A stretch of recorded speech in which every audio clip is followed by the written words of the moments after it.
Hello,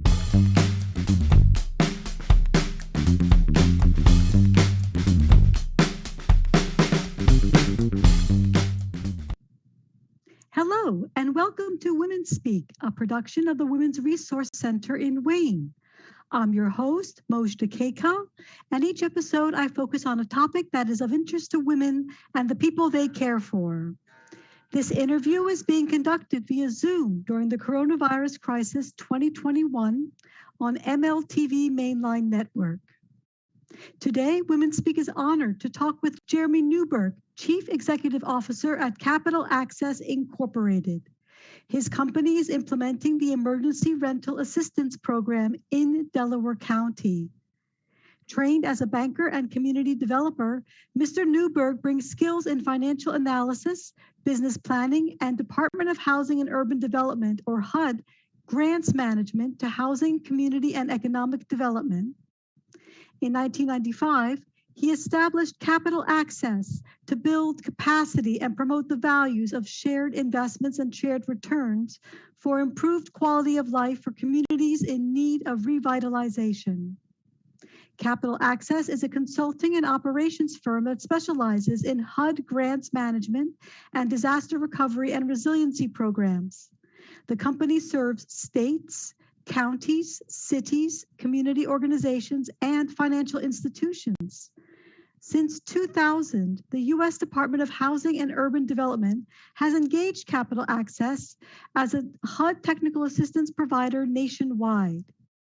Mr. Newberg also developed Capital Access Project and Grants Management Systems, or CAPGEMS, which is a web-based service with a system for processing and tracking housing, community, and economic development grants. CAPGEMS has and is managing $92 million in COVID relief rent, mortgage, and small business assistance grants, including emergency rental assistance.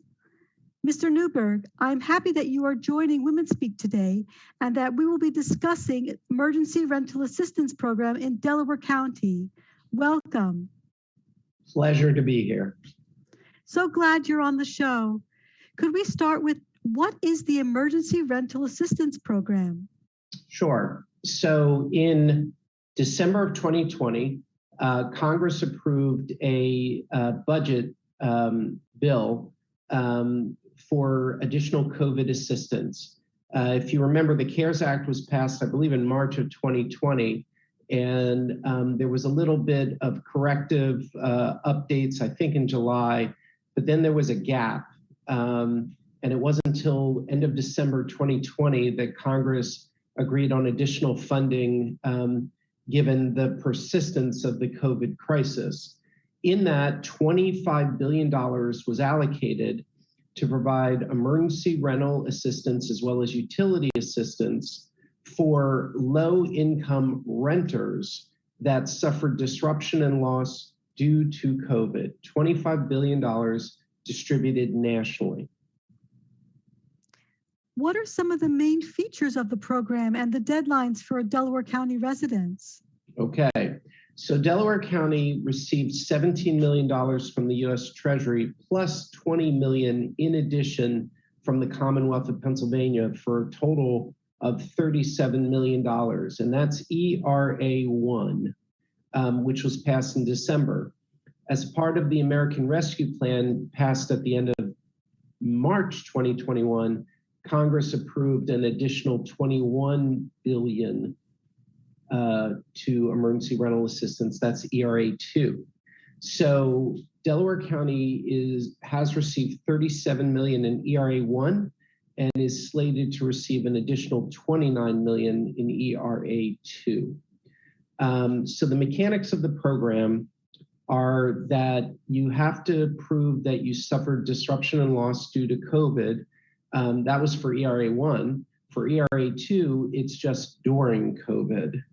And a lot of Delaware County is a very diverse county, and people have been impacted by COVID in ways that you can't even imagine.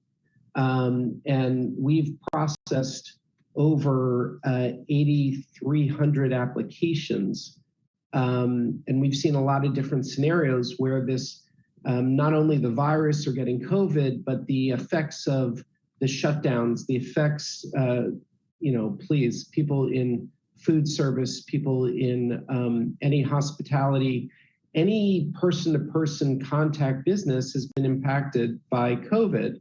And if you're at 80% of median income, which is considered low income, there's not a lot of cash lying around if you're losing 1, 2, 3, 4 months, 6 months of income. So the program is designed to help renters stay in their homes. And the standard is, are you suffering housing instability? That can be proven by a past due notice. It can be proven by a past due utility statement. It can be proven by an eviction notice. And so what we do is we process applicants. We use our CAPGEM system, Capital Access Project and Grants Management Services. It's an online application. If you go to www.delco-era.com, you can apply. And we tried to make it as straightforward a process as we can. Treasury, we've been going at warp speed. We started April 1st, and it's 4.5 months, and we've already served we've served over 3,208 applicants for $23 million. That's pretty good for 4 months. So it's an online application.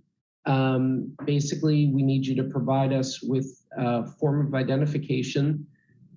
We've worked with Legal Aid and the Delaware Community Foundation to provide more flexibility on ID, particularly in response to the needs of the immigrant communities.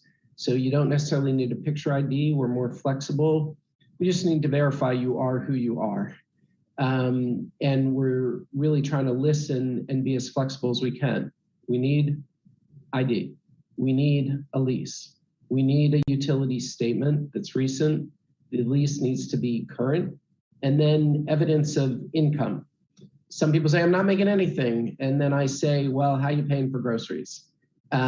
Show us how you're getting by. If you suffered unemployment, show us your Pennsylvania unemployment, pandemic unemployment assistance paperwork. The best form of income verification is a tax return. It just makes things so much simpler.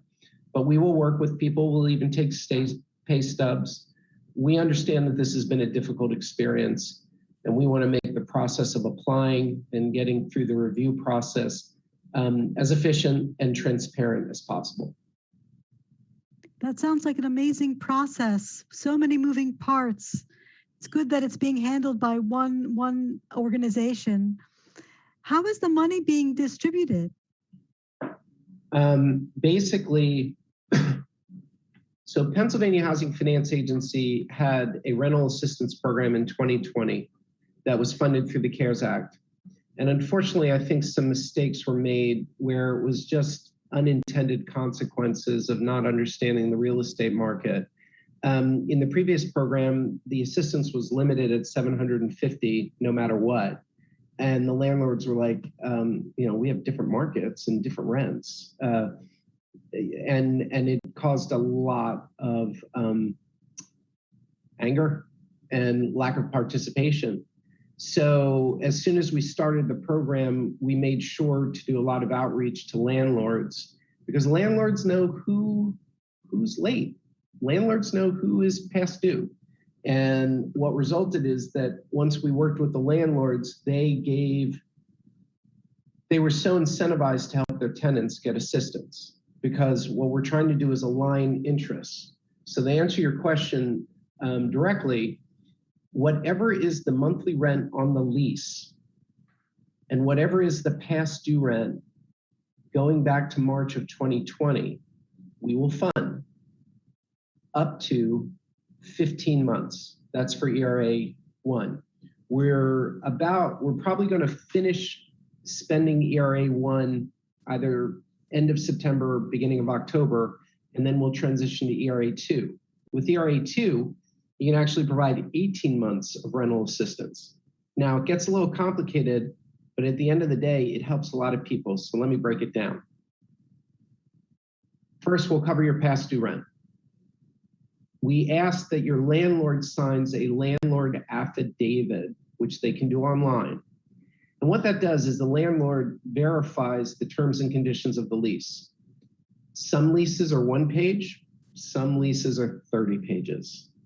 And when you're asking a tenant to upload that, where many of our tenants upload documents through their iPhone or Android, 30 pages, we can get some pretty funky documents. So we want the landlord to verify the lease. And so they'll list out the name of the tenant, what the specific unit, when did the lease start, when does the lease end, what is the monthly rent. Then they itemize all the past due rent. And if utilities are included in the rent, that's fine, they just itemize that. And by getting the landlord affidavit, we can have the applicant sail through the process because we have a bona fide schedule and affirmation, verification of what is past due. If the applicant is earning 50% of median income, very low income, if the applicant has been unemployed for 90 days or less or more prior to the application, and if the applicant is going through eviction, we can automatically give them 3 months in future rent. So the theory and the principle is you're suffering housing instability, and just because we cover your past due rent doesn't mean, poof, everything's fine. There's a transition. So this is coming right out of US Treasury rules, where we can do past due rent and future rent up to 15 months. Now, there's a third component. So the first one's past due rent. The second one is 3 months future rent. And then most likely in October, we will start doing what we call subsequent assistance. That means if you're still struggling to recover and you can show that you have income and housing instability in certain situations, we can do another 3 months of future rent. We're still developing the rules. The guidance from Treasury is not fully developed. We expect to get it in the next few weeks, and we will provide an update and clarity on how subsequent assistance works on our website. And we'll do a bunch of presentations just like this to help people understand how that works.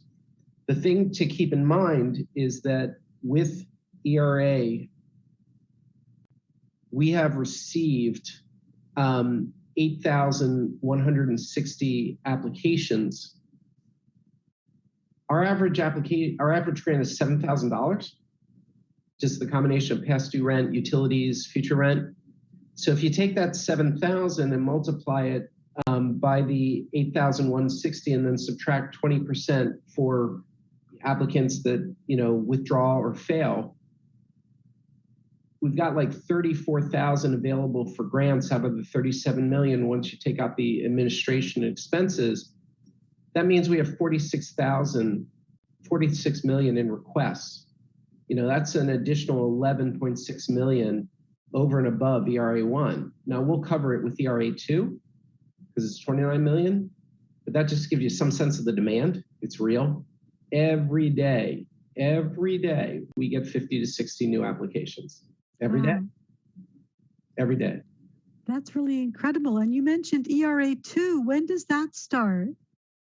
Well, when we finish spending ERA 1, and we anticipate that we'll be done with ERA 1 expenditures most likely end of September, early October. There won't be a gap because our systems are in place. But what I'm trying to share with you is if we already have an allocation of additional 29 million, and we already have another 11.6 million in new requests, it's just crazy to show the demand. The county's policy is that they want to serve all new applicants before any subsequent assistance is made. And so every week we're getting, 220 to 300 new applications. Wow. And are there any delays or impediments to the distribution of funds? The biggest challenge is Ironically, it's not the rules, it's not the county bureaucracy, quite the opposite. I've never worked with a more responsive county than Delaware County. It's been pretty cool. It is getting the landlords who might, the digital divide isn't for low-income tenants, it also impacts smaller landlords. And not every landlord is a sophisticated real estate property management company. There are a lot of smaller landlords that might have one property, they might have four, but it's not as if they have QuickBooks and state-of-the-art web technology, and they're intimidated. And every week we do in-person application intake, Wednesdays in Chester, Saturdays in Upper Darby. We're working with the Multicultural Family Center. And many times we have landlords come in to give us their landlord affidavit, their W-9, and that's just part of the service. So the two big challenges are getting the applicants to complete the application and upload the verification documents. There are 5 categories of documents: identification, verification of your income, could be a pay stub, we love your tax return, a lease, utilities, and if you were unemployed, evidence of your unemployment. If you're going through eviction, we need your docket number because we're working very closely with the courts now. So what happens is some of our applicants get fatigued or befuddled or overwhelmed. And so we call them and we invite them to come to in-person application intake. We've got about 500 to 700 unresponsive landlords right now where the applicant has applied, but we can't reach the landlord. And that means the application becomes stale. Now, you could say, well, 700 out of 8,000 applications, not that bad. That's true, but we really want to help everyone. And if you're taking the time to do an application, let's do it. So we're trying to figure out how to help tenants that are organized, have done a full application, have given us the verification documents, but for whatever reason, the landlord is unresponsive or uncooperative. How can we help that tenant? And that's not easy because when you make a payment directly to a tenant, you don't necessarily have a guarantee that the money will go to rent. It is a big leap of faith. Sadly, sometimes with a program this big, there are people that try to game us and commit fraud. We have a lot of protocols in place to catch it. And so we're balancing how do you help people in need in the midst of a once-in-a-century crisis with some internal controls as stewards of public funds. So I'd say the two biggest challenges are unresponsive landlords and tenants that fail to complete the application. And what we try to do, we have a full customer service staff. We assign a case manager to every tenant, and we assign a case manager to every landlord. We have landlords calling us, what's up with Mrs. Jones? What's up with Mr. Smith? What do we need? What do we need? How can I help? And they love that, and it helps us. So it's just helping people through a process, not get fatigued and hang in there. If we get a signed grant agreement, we can turn around a payment within 48 hours. That sounds extraordinary, especially the assigning of case managers to not only the applicants, but the landlord applicants as well. It's an alignment of interests. Could you go through the procedure for applying? Okay, sure. So there's a 2-part application process. You go to www.delco-era.com and you click the link for the tenant.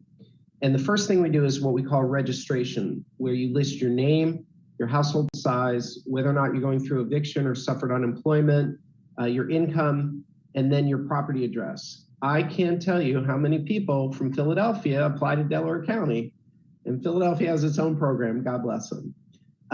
We verify that the address exists.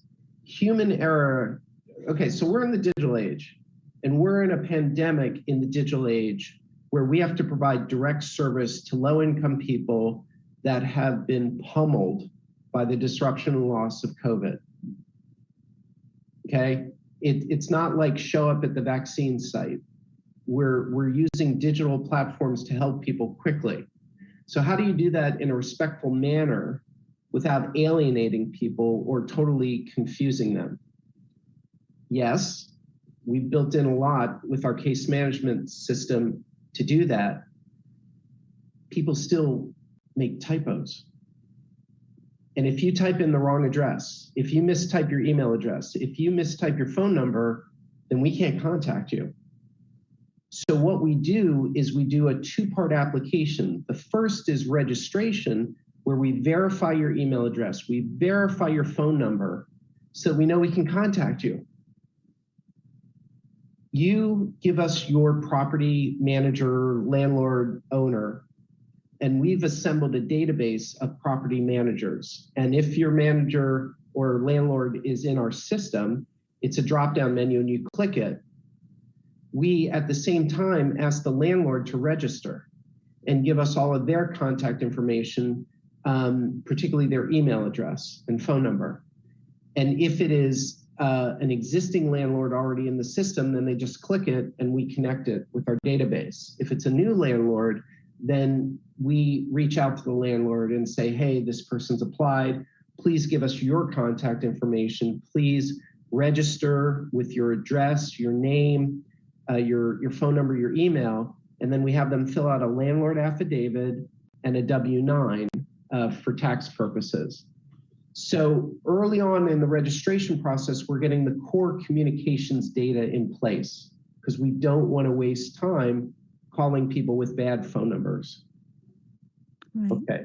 So once you satisfy that and we verify that you live in Delaware County and that your income is below the limit, then you can do a full application.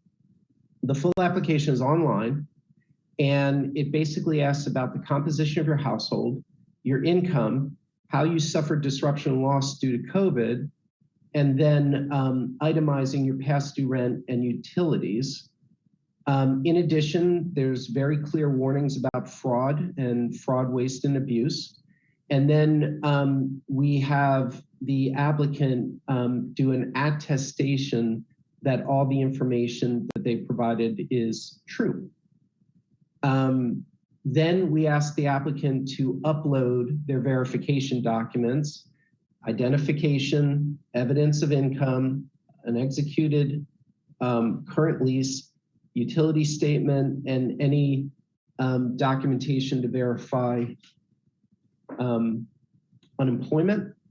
And then if you are going through eviction, what is your docket number? Eviction is not an eviction unless there's a docket number with the court. It's just a threat. And if your landlord's threatening you, well, it's unpleasant, but it's not an eviction. An eviction is when there's a docket number for a valid case. It's important to know that the eviction is not an immediate event upon declaration, verbal declaration by the landlord. No, it's a threat. So then registration for the applicant, registration for the landlord. Landlord does a landlord affidavit, does the W-9. Applicant does a full application. Applicant uploads the verification documents. Now, if at any time the applicant is like, whoa, this is too confusing, I'm intimidated, I don't know what Adobe is, I don't know how to upload, then come on into our in-person application intake session. We do it every Saturday from 10 to 4 in the county building in Upper Darby. It's on our website. If you're in Chester, we also do in-person application intake at City Hall. And if you have a connection with the Multicultural Family Services Center, what a godsend they've been, because they provide language translation services, which is huge. And I've been told that there's something like 70 different languages spoken in Delaware County. It's an incredibly diverse county. And we're just so honored and appreciative that we have that resource, because we're, in some cultures, asking for government help is just not part of the value system. And we can bridge that and say, hey, it's a once in a century pandemic. You're not alone. There's no shame. the key is to stay in your home for yourself and your family. That's incredibly useful for people in the immigrant communities and also our ethnic minorities. What are some in the time we have left? Could you explain what are some of the partnerships you've reached out to help with outreach in your program implementation? So it's been broad. We started with the landlords, and some people in the community service, group were like, huh? And I was like, no, there's a shared interest here. Landlords do not want to evict people. It is financial misery for a landlord to have to evict someone. It's much better to keep someone in their housing. And we made that case. And by the county working with us to give clear policy, with clear policy, my staff can review applications fast when they're complete. And then once we get a signed grant agreement, we can turn around the payment because we use an electronic method of doing that that meets the security standards of the federal government. So the fast payment, the clarity of the process, the case managers, the landlords are like, whoa, we get it, we're here. The other is Community Legal Aid of Southeastern Pennsylvania. Christina Drozal and her staff have been amazing. And then working with the Delaware Community Foundation and their housing and legal aid group, and working with the Multicultural Family Services community, amazing. City of Chester, Chester Housing Authority. This has been a team effort. And every week we meet with the solicitor, the deputy solicitor, director of human services, director of family and homeless services, housing and community development, and we go over our production and our issues. And the county's made that investment so they're working their networks. In addition, Congresswoman Scanlon, State Senator Carney, and the state reps have been wonderful partners in using their networks for outreach. That sounds extraordinary, Mr. Newberg. We want to thank you so much for coming in today and sharing your in-depth expertise and experience with us. You certainly gave a lot of insight into how the Emergency Rental Assistance Program is operating and being implemented in Delaware County. To our viewers, thank you for watching Women Speak. To learn more about the Women's Resource Center, please visit our website, womensresourcecenter.net. I look forward to bringing you more in-depth conversations in future episodes.